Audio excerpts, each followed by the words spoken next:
नमस्कार, जोहार। आप देख रहे हैं न्यूज 100 लाइव। मैं हूं एल के शो। आज हम लोग हैं झारखंड की राजधानी के राजभवन के समीप में, और आप मेरे पीछे देख रहे होंगे काफी लोग यहाँ पे मौजूद हैं। और बैनर की तरफ थोड़ा ध्यान दें हम लोग, तो बैनर आप देख रहे हैं कि भारतीय सुदर्शन समाज महासंघ का 1 दिवसीय धरना प्रदर्शन है। क्या कुछ मांगे, हम लोग सीधा इनसे जुड़ते हैं और इनसे बात करते हैं और इनसे जानने का प्रयास करते हैं कि आज 1 दिवसीय धरना पे क्यों बैठे हुए हैं। क्या कहेंगे सर, 1 दिवसीय धरना में आप लोग बैठे? नमस्कार, मैं आपके टीम को धन्यवाद देता हूं कि आप मुझे कवर करने के लिए यहाँ पहुंचे हैं। मैं आपको बताना चाहता हूं कि आज आजादी के 78 साल बीतने के बाद भी, झारखंड राज्य अलग होने के बाद, डोम समुदाय जो अधिकांश लोग सफाई के पेशा से जुड़े हुए हैं और अधिकांश लोग जो है लवारिस लाश या घाट पे लोगों को जलाने का काम करते हैं, वैसे लोग जो भूमिहीन है, आज तक उन्हें झारखंड में आरक्षण का लाभ नहीं मिला। जब तक बिहार था, बिहार राज्य के समय स्थानीय जांच के आधार पर जाति प्रमाण पत्र निर्गत होता था, लेकिन जब से झारखंड राज्य अलग हुआ, डोम जाति जो भूमिहीन समाज है उसके पास खतियान नहीं है, उनका स्थानीय जांच के आधार पर जाति प्रमाण पत्र निर्गत नहीं हो रहा है, जिसके कारण से आज मेरे समाज के लोग अपने पूर्वज के काम करने को मजबूर है। पढ़े लिखे के बावजूद भी वे सफाई के पेशा से जुड़ने के लिए तैयार है, क्योंकि उसके पास ना तो पूंजी है, ना ही बेहतर शिक्षा है। वो आज तक आरक्षण का लाभ लेकर समाज के अन्य वर्गों के साथ खड़ा नहीं हो सकता। आज मैं झारखंड सरकार से हम लोग अधिक मांग कर रहे हैं कि स्थानीय जांच के आधार पर जाति प्रमाण पत्र का निर्गत हो और डोम समाज भी समाज के अन्य वर्गों के साथ कदम से कदम मिलाकर आगे बढ़ सके। स्थानीय जांच की बात आप लोग कर रहे हैं, किस तरह का स्थानीय जांच? स्थानीय जांच में हम लोग का ऐसा मानना है कि मेरा अगर जाति प्रमाण पत्र बनना है तो मैं शपथ पत्र के माध्यम से झारखंड सरकार को अवगत करवाऊंगा कि भारत के किसी भी राज्य में मेरा अपना जमीन नहीं है और भारत के किसी भी राज्य से मैं आरक्षण का लाभ नहीं ले रहा हूं। उसके अंतर्गत सीओ साहब कमेटी गठन करेंगे।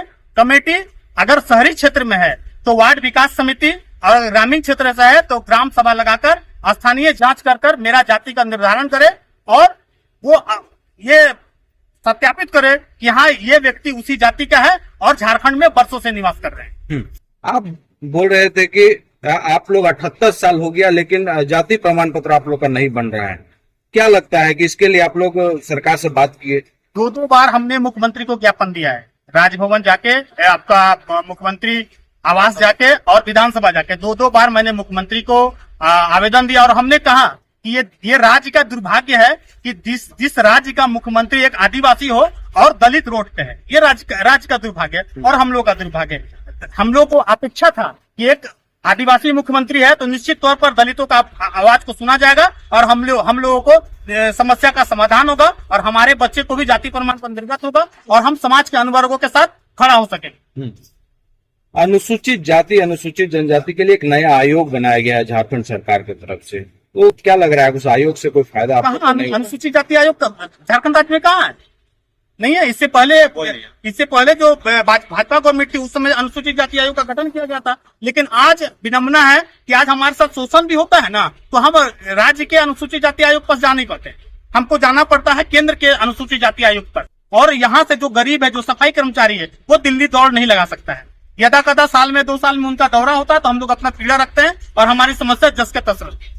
क्या लगता है झारखंड सरकार इसमें क्यों ध्यान नहीं दे रही? देखिए, झारखंड सरकार को हम लोग अनुरोध कर रहे हैं कि वो हम पर ध्यान दे, क्योंकि सरकार बनाने में भी सफाई कर्मचारी, डोम समाज जो लवारिस लाश को जलाता है या मुख अग्नि देकर उन्हें स्वर्ग भेजता है, आज झारखंड हमारे समाज के लोग खुद नरकीय जीवन जी रहे हैं और हम लोग आग देकर उनको स्वर्ग भेजने का काम कर रहे हैं दूसरे जाति।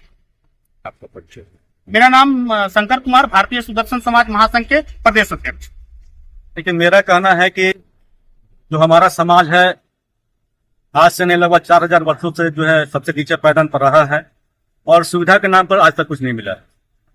शिक्षा के क्षेत्र में, रोजगार के क्षेत्र में, जुडिशियरी में, मीडिया में, कहीं भी आप देखेंगे तो हमारे समाज का एक भी व्यक्ति नहीं है। उसका सीधा सा कारण एक ही है, शिक्षा। और शिक्षा में अवसर हम लोग को इसलिए नहीं मिल पा रहा है कि आरक्षण का लाभ नहीं मिलने के कारण जो है हमारे पास इतना पैसा नहीं है कि हम बड़े बड़े स्कूलों में, कॉलेजों में बच्चे को पढ़ा सके। और रहा बात की जाति निवास और प्रमाण पत्र की बात, तो मेरा मानना है कि झारखंड सरकार से मेरा अपील होगा कि आप जहां दलित बस्तियां हैं, जहां संख्या ज्यादा हम लोग की है, वहां पर सरकार कैंप लगाकर और उससे संबंधित जो भी पदाधिकारी हो वो वहां पहुंचे और जांच के आधार पर जाति प्रमाण पत्र निर्गत करने का काम करे, चूंकि हमारी स्थिति ऐसी है कि हम आंदोलन नहीं कर सकते हैं, क्योंकि आंदोलन करने आए हैं तो हम कहीं ना कहीं काम धंधा छोड़ के आए हैं। हमारे आज का मजदूरी कट गया और हमारे बाल बच्चे जो है भूखे मरने की स्थिति में आ जाएंगे। तो आंदोलन करने की स्थिति में भी हम लोग नहीं है, तो सरकार से ही मांग करते हैं कि हमारी मांग को सुना जाए। अब अगर सरकार नहीं सुनती है तो हम लोग दूसरा रास्ता भी अपनाने को तैयार है। किस तरह का रास्ता था? बाबा साहब ने हमको संविधान का रास्ता दिखाया है। संविधान के रास्ता को ही अपनाकर हम लोग जो है संवैधानिक तरीके से सरकार के कानों तक जो है अपनी बातों को पहुंचाएंगे। और बाबा साहब ने एक बात और कहा है कि अगर सुनने वाला अगर शांति से नहीं सुनेगा तो दूसरा रास्ता भी अपनाया जा सकता है, तो हम लोग दूसरा रास्ता भी अपनाएंगे। हम लोग यहाँ के जो मुख्यमंत्री है झारखंड के, वो मूलवासी आदिवासियों की बात हमेशा करते हैं, माई मिट्टी की बात हमेशा करते हैं। तो क्या लग रहा है, क्या वजह होगी जो उनके सरकार आने के बाद अनुसूचित जनजाति का जो आयोग था वो भी नहीं? हमको लगता है कि मुख्यमंत्री में कोई दोष नहीं है। उनके अगल बगल के लोग ऐसे बैठे हुए हैं जो हमारी बातों को उनके कानों को नहीं पहुंचा रहा है।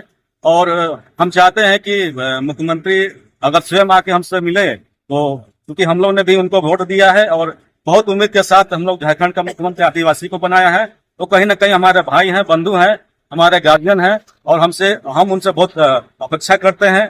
और उम्मीद के साथ उनके क्षेत्र में हम आकर जो है धरना का कार्यक्रम किए हुए हैं। हम पूरे झारखंड के डोम जाति की ओर से हेमंत सरकार को चाहते हैं कि वो हमसे आके मिले और कम से कम 2-3 बातों पर हमारी सहमति बन जाए और कम से कम बात तो करे। आप मुख्यमंत्री जो है सभी को ये बोलते हैं कि आप लोग को आंदोलन करने की जरूरत नहीं है, हमारा जो दरवाजा है खुला है हर नागरिक के लिए, झारखंडी के लिए। आप आइए, मिलिए, बात करिए, निराकरण। कहाँ दरवाजा खुला हुआ है? दरवाजा खुला रहता तो हम लोग यहाँ क्यों बैठे हुए रहते हैं? उनको 2 बार ज्ञापन दिया गया, उनके पास फुर्सत नहीं है और कहते हैं कि दरवाजा खुला हुआ है। किस तरह का दरवाजा खुला हुआ है हमको नहीं पता है। जनसभा हमेशा हो रहा है, लगभग प्रतिदिन के लगभग हो रहा है, लोग आ रहे हैं, अपनी बात बता रहे हैं और उनको आश्वासन भी मिल रहा है।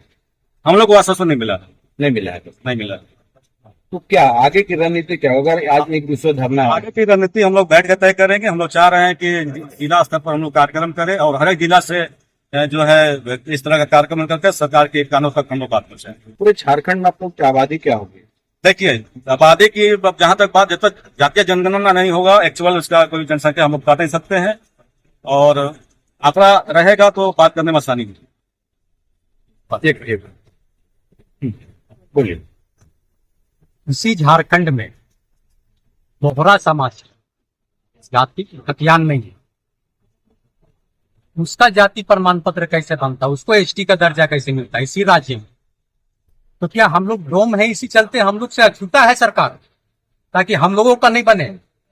जब उसके साथ में जब लोहरा समाज को जब मिल सकता है जाति प्रमाण पत्र उनका कमेटी का अनुशंसा पे, तो क्या हमारा भारतीय सुदर्शन समाज जो कमेटी है वो अनुशंसा करके क्या उसके आधार पे जाति प्रमाण पत्र हमारे डोम जाति लोगों को नहीं मिल सकता है क्या?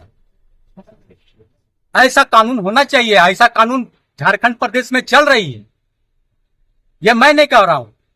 यहाँ के कानून व्यवस्था जो बनी हुई है, जो झारखंड प्रदेश में चल रहा है, उसके आधार पे हम मांग करना चाहते हैं कि जिसका कोई जमीन नहीं है, जिसका कोई खतियान नहीं है, उसको भी यहाँ पर जाति प्रमाण पत्र एसटी का दर्जा मिल रहा है। तो हम दलित जिसके पास भूमिहीन है, वर्षों से 5,000 वर्षों से हम समाज से वंचित रहे हैं, ना हमें घर है ना हमारे पास जमीन है। जब एक लोहरा समाज के लिए उतना फायदे व्यवस्था दिया गया है, तो क्या डोम जाति के लिए व्यवस्था सरकार के पास में नहीं है? उसके लिए कानून है और हमारे लिए कानून नहीं है। तो आप साफ सुथरा से शब्दों से कह दो कि हम अछूत हैं, हमारे वोट की भी आवश्यकता नहीं है, हमारे मुख अग्नि की भी आवश्यकता नहीं है। अगर राज्य सरकार, चाहे भाजपा का सरकार बने सेंट्रल में या राज्य का सरकार बने, अगर पूरा डोम पूरा भारत में पूरा प्रदेश में चाह लेंगे कि मुख अग्नि देंगे, पूरा सनातनी को बहुत सब ठिकाने लगा देंगे हम लोग। बहुत सारे हम लोग के पास में विकल्प है रास्ता निकालने के लिए। क्या वजह लगती है, क्यों भेदभाव क्यों हो रहा है सरकार की तरफ? वही तो हम लोगों को समझ में नहीं आ रही कि भेदभाव हम लोग के साथ में क्यों हो रही है। हम भारतीय संविधान के तहत, हम बाबा बनाए हुए संविधान के तहत यहाँ पर आज धरना प्रदर्शन किए हुए हैं। हम लोगों को इससे पहले भी हम लोग बोकारो में ऐसे हर एक प्रखंड पंचायत में धरना प्रदर्शन के कार्यक्रम को सफल बनाए हैं। लेकिन आज तक हम लोग को इस बात को नहीं माना गया है। हम यही सरकार से जानना चाहते हैं कि अगर लोहरा समाज को अगर वो सुविधा दिया गया तो हम समाज को क्यों नहीं दिया जा रहा है। हम ये सवाल सरकार से पूछना चाहते हैं, चाहे सेंट्रल सरकार हो या फिर राज्य सरकार हो। हम ये जानना चाहते हैं कि हम लोगों के साथ में भेदभाव क्यों, क्या आज भी छुआछूत का भेदभावना इस राज्य में चला जा रहा है, या आज भी जो एससी समुदाय से लोग हैं, जो भूमिहीन है, जिसके पास में कोई व्यवस्था नहीं है, आज भी सरकारी सुविधा से वंचित है, शिक्षा से वंचित है, बाल बच्चे लोगों को वो अच्छा क्वालिफिकेशन नहीं दे पा रहे हैं। क्या है, क्या हमको कुछ समझ में नहीं आ रहा है क्या हो रहा है राज्य में। कितने उम्मीद से यहाँ पर आए हुए पूरे प्रदेश से, पूरे जिले से लोग आए हुए हैं। हम लोगों के पास में आर्थिक स्रोत का कमी है, हम लोग गरीब हैं, हम लोगों के पास घर चलाने के लिए कोई व्यवस्था नहीं, उसके बावजूद में भी हम अपने अधिकार के लिए आपसे दया के भीख मांगे। तब जगोगे सरकार। बड़ा बेशर्म, हमको शर्मिंदगी लग रहा है कि इस सरकार को हम लोगों ने किस हिसाब से, क्यों हम लोगों ने समर्थन किया था। केंद्र में हम लोगों ने भाजपा मोदी को सरकार भारत का प्रधानमंत्री बनाया। यहाँ हम लोगों ने सोचा कि यहाँ का स्थानीय लोगों के लिए कुछ व्यवस्था होगा, कुछ करेंगे, समझ में नहीं आ रहा। धन्य हो प्रभु, धन्य हो हेमंत जी, अगर आप तक आवाज जा रही है तो कुछ शर्म कीजिए। और मैं राज्यपाल महोदय से नम्र निवेदन करना चाहता हूं कि आप सुलझे हुए व्यक्ति हैं, आप सभ्य व्यक्ति, आप देश घूमे हुए व्यक्ति हैं। मैं आप अपने समाज की ओर से आपसे प्रार्थना करना चाहता हूं कि बहुत सारे बच्चे का भविष्य अंधकार में है। सर, आप आए हैं राज्य में, कुछ करके दिखाइए ताकि हम लोगों का बाल बच्चा जो है, डोम समाज का बाल बच्चा आपको बधाई दे, आपको जीवन भर आपको उपकार दे। धन्यवाद। मेरा नाम अशोक राम हुआ, मैं भारतीय सुदर्शन समाज का कार्यकर्ता अध्यक्ष हूँ प्रदेश में।